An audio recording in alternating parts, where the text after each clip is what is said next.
Welcome back to the Talking Hedge. I'm Josh Kincaid, Capital Markets Analyst and host of your Cannabis Business Podcast. Today we're going to take a look at how very few adults oppose cannabis legalization. That can be seen in weed wine, according to this Benzinga article.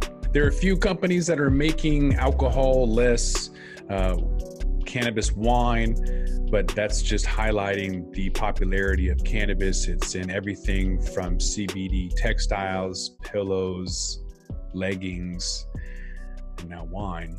So 90% of Americans are in favor of legalizing cannabis, according to a September study conducted by the Pew Research. Breaking that down by age group, the highest who approved that at 69% is between ages of 18 and 29, with the least amount at 65 and over. Nothing unusual there. But I do think there's some similarities between the industries of cannabis and wine as wine becomes more normalized, definitely picking up popularity. From Washington to California, you'll find very similar areas in which cannabis growers want to grow where wineries already are existing. Just the rocks and the minerals, the content there just produce really good varietals of grapes and flowers. So I believe that cannabis will follow suit. I think the wine industry is going through its own kind of transformation. There's a lot of technical innovations, automation. So we're bringing really good wine to a lower price point. Wine is generating $370 billion in revenue last year in 2019. It's going to grow same way cannabis is supposed to hit that $1 billion mark in 2023. And that's $1 billion for every region. So Colorado, Washington, they're all generating billions. That's a lot of money for taxpayer revenue. I think if you follow wine, cannabis is kind of be leading the same way. There's also some similarities with the coffee industry. We're going to stick with the wine comparison, though, just with that Benzinga article. So looking at some regions in the world where you might expect cannabis to follow suit behind wine is from exports. You're looking at Spain, which is the largest exporter of wine globally.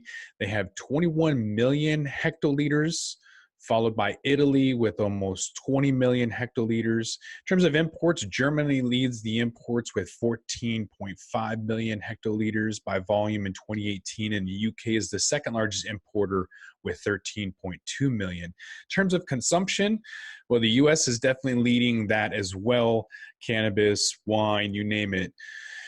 So Americans are drinking on average 3.7 liters per person each year, generating almost 50 billion in revenue.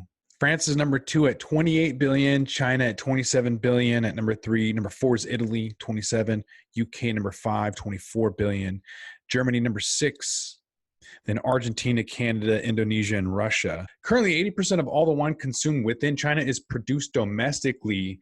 Cannabis industries had their own issues with regulation on packaging, and so it's interesting to see some of the ways that wine has been able to sell is just based on, bright colors and labels, and so packaging might have the most potential to sway purchasing decisions by providing unique benefits of sustainability, smaller serving sizes, portability.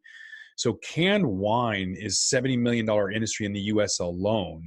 And so by 2025, that could be 10% of total sales. So it's about convenience and cost. Those are going to be the two most things that people generally go after is cost and convenience. And then to wrap this up, it's going to be about automation, just like cannabis. So technology is going to squeeze out every opportunity in the wine industry. So it's going to impact every part of that supply chain, starting with winemaking. You'll see drones and farms. They'll end up improving harvesting, sorting, filtration, everything from crop to harvest. With consumption, traditionally decanting wine has been a slow and delicate process, but there's smart wine decanters that can expedite that process. Just like we highlighted in our automation video that we just did, you're going to have automation robots from seed drones to the growing, to harvest, to packaging, to even delivery drone robots. But how's all that going to impact the environment? Hopefully you're going to have 100% biodegradable doob tubes, and the wine industry will hopefully pick up on that as well. Wine industry experts predict that packaging such as edible bottles made from sugar substitutes and compostable non-plastic glass will replace glass bottles, Meanwhile, QR codes have the potential to replace paper labels on wine bottles entirely. So a growing number of wine brands have already using augmented reality to deliver more immersed experiences to end consumers. Scott McKinley here locally is working with people over at Microsoft, has a huge studio for virtual reality, augmented reality. So I definitely expect that to be the wave of the future as people, scan different products to get information, have somebody pop up and tell you all about that. Definitely put that in the 2020 automation, what to expect when automation picks up. Whether it's a harbinger or bellwether or whatever indicator, this particular industry is interesting with wine as it's just gone in popularity from something that's been around for a long time to something that has gone to almost a ritual.